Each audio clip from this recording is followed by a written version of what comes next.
Child, not Diddy got an inmate number. Wait a minute. This is glorious. This is a beautiful thing. And for me, I don't praise the downfall of anybody, but when it comes to the downfall of a deviant, when it comes to the downfall of a menace to society, justice is being served. So the downfall of Sean John Combs is justice being served. So he's been denied bail twice. And I don't know what judge in their right mind would ever even consider giving him bond, considering the charges, racketeering, basically organizational crime. Sex trafficking is one of the most serious crimes you can commit in the United States of Americas and even in other countries and lands. But in the US, the government does not play that. Sex trafficking is the ultimate abuse and exploitation and improper use of a woman, a man, a person's freedom. And so sex trafficking is just the ultimate for the US. He got that. He's been charged with transportation to prostitution, basically prostitution. Sex trafficking and prostitution like go hand in hand. It's just that with sex trafficking, you're basically moving around. You're moving people around from coast to coast, state to state, even from country to country. That can happen. Prostitution, illegal sex. It's not legal in the US to just have sex and get paid for it. They go hand in hand, but the difference is that the sex trafficking, you're moving around state lines and coastlines and, bribery, arson, kidnapping. They have him basically his whole empire that he built, they said from '08 to 2024, but I'm sure way before that, like in the 90s, Sean John Combs built his whole career. Like a lot of these celebrities, he built his whole enterprise on crime, organizational crime. It's kind of like a mafia, but the thing is that that's drug money for them. They're dealing with like drug money. You know what I'm saying? And any organizational type of crime is like a RICO. This fool got a RICO plus, but the way he got the RICO, it's not just illegal drugs being used. It's like, what are you using the drugs for? For sex trafficking, for, you know what I'm saying? Like, he's out here worse than John Gotti, I think. I mean, John Gotti was just about the drugs and the money. Get the money, organizational crime. That's what the mafia is about. But this fool, embarrassingly, embarrassing himself, his family, and the whole black community, and just, being a poor excuse of a civilian in America. He's over here not just using drugs, but he's using it to abuse and use women and men, his own household, his girlfriend. How do you have your girlfriend, Cassie, having sex with male workers? You're sex trafficking, having people come to have sex with your girlfriend that you call yourself being in a relationship with, and you film it and you show it to her to humiliate her and to show her that if she doesn't comply, she'll be, put on blast. It'll leak out somewhere. How do you do that? You know what I'm saying? But it's like the devil's works. There is no morality and there is no respect or love, true love or genuine love, when you are a part of, that type of entertainment industry, that type of lifestyle.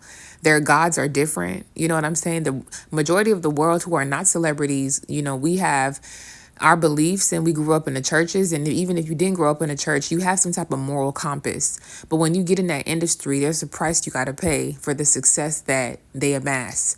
And that price, that comes from a different God. It's not the God that comes with morals and teaches values. It's a different God. And that God, anything goes. He's the God of sex trafficking, and he's the God of abuse and using people and discarding them. And he'll exploit children, and he'll exploit your husband, your wife, your household. He'll do it. Anything goes. And so he is a part of that industry, and he's amassed all these billions of dollars criminally. It's like everything that he's touched has not been done clean. He had a whole group called Diddy Dirty Money. Like, it's dirty money. You know what I'm saying? It's like, it's not enough like to have a deal and to have a label, you know what I'm saying, and run it, you know what I'm saying, and make money the right way, they got to do secret crime, organizational crime. They have to do things extra because they're greedy. These celebrities, these people are greedy. And it's not even just celebrities. It's, it's people who are like politicians too, like anybody in power. This world is so corrupt. They worship the god of this system of things. Satan, the devil, he offers them glory and kingdoms and all types of things, and this is the result. You know what I'm saying? They get it all, but the thing is, the deal with the devil, what they don't know is that it's not a legit deal. It's just a delusion. It's an illusion. It's like, okay, you got a deal, but there's a bold print, a black print that sometimes people don't read. It's like, okay, you get this, you get that, but you might get caught and get locked up for the rest of your life. But it's a good deal though. Sign it, take it. And a lot of people who are thirsty, these celebrities, they act like, fans, and they act like people that are working 9 to 5 or entrepreneurs, like everyday, regular, normal Americans. They act like, people like us are the thirsty ones, or no, y'all are the thirsty ones, because look at what you're willing to do for $1. The things that people are willing to put up with and do for $1, I would never. You know what I'm saying? To the things that these powerful people are willing to do to live luxuriously, just to flex and just to say they have, I would never. Like, my dignity and my morals, it would never happen. It would never happen. I am not thirsty like that for a silver coin or a gold coin, but they're willing to do anything for money. And that's where that's the sad part. So Cardi B and Offset, that song Clout, really, I mean, Diddy and all these other celebrities that do these secret things, they're the biggest clout chasers in the world, because it's like, if you had any type of dignity or if you had any type of self-respect, that would hold you back from doing certain things. But if you are desperate and thirsty and you want to live a life that you feel like is all that, only to lose it all because it's not right, that's, you're thirsty. You're thirsty. You definitely are desperate. And I'm just not desperate enough. I'm not thirsty. I'm not desperate. I won't subject myself or do the things that people are willing to do for $1. But that's neither here nor there. You know what I'm saying? It's like you go and you are on top of the world and you sign your contract with the devil himself, and you forget to read the bold print, or you read the bold print and you're just obnoxious and think that you can evade justice.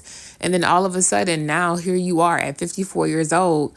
You're inmate 3745254. That's your inmate number. Now you're an inmate in a prison cell. You're denied bond. You're treated like the criminal that you are. All your deeds are exposed. The public sees you for who you are. You fell from public grace. You don't have any grace in the public. Keys have been taken from you. You don't have the key to New York anymore. You literally are a disgrace now. And he's not the only one that's going to have to deal with that, because there's a lot of people that are, in power. The Bible calls it the deceptive power of riches. What that means is that people think that their money can evade them, from consequences. People think that their money forever can keep them from reaping, the consequences of their actions that are not right or just that they commit.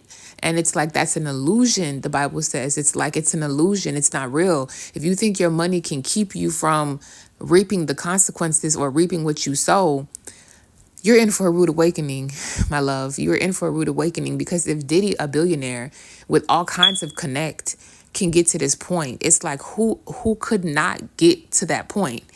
You know what I'm saying? It's like, never think you're invincible. And it's very, very shameful. And it's very, very time. It was time for him to be locked up, because menaces like that, with their power, they abuse it. And the things that people have dealt with, and the horrors that people have, dealt with in his circle, finally they can be like, okay, we're free from this menace, because his assistants and his girlfriend Cassie, who left him, and everybody that's ever been under that type of yoke, they can finally breathe, because he's gone. And a lot of people belong in jail. A lot of people belong in jail. And, a lot of people are definitely set to come up. They're definitely coming up to pay the consequences for their actions, for sure. That's a promise. So I just feel like my whole take on the situation is this is basically hope for so many people that have been subjected to these type of abuses. And it's definitely a beautiful, joyous moment to know that somebody that is so cocky and arrogant and think that my money and my power and influence can just do whatever and make whatever move, offered 50 million to the judge and offered 50 million to the courthouse to basically give him bail, and they were like, no.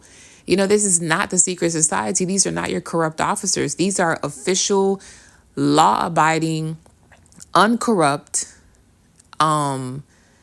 what is it?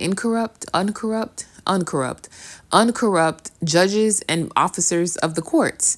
If they were to do anything that is, criminal or corrupt, their licenses and their degrees and their livelihoods are on the line. You know what I'm saying? So when a case is happening and you see that they're being denied bond and your money can't get you out of this, it's like there are people out there that are not going to take your money. There are people out there that are going to work with integrity. And they're going to say, no, you're a danger to the society. You cannot get bond. And this is not your secret society that you can go ahead and throw your money and pay some officers to lie for you and put people in jail for no reason. Like, this is not that. All those people are going to be arrested too. The co-conspirators, those corrupt cops, they're all going to go too. They're going to be found. A lot of them are going to be found, I'm sure. All the co-conspirators, all the security guards, all the people that helped facilitate this behavior, they're going to get caught up too. But these judges, these district magistrates, these judges, they're not going to put their life on the line as in, I fear a human. No, they're not going to put their livelihood and their oath to the world that they made to protect the United States of Americas and to be a justice system and truly give justice. Some people work with integrity and are not going to be corrupted for you. So that 50 million that he put up, his home or whatever he was willing to give in exchange to go home, the first time it was a no. Then they came back the next day fighting. Like, you think you could bully the judge? You think this is your secret society?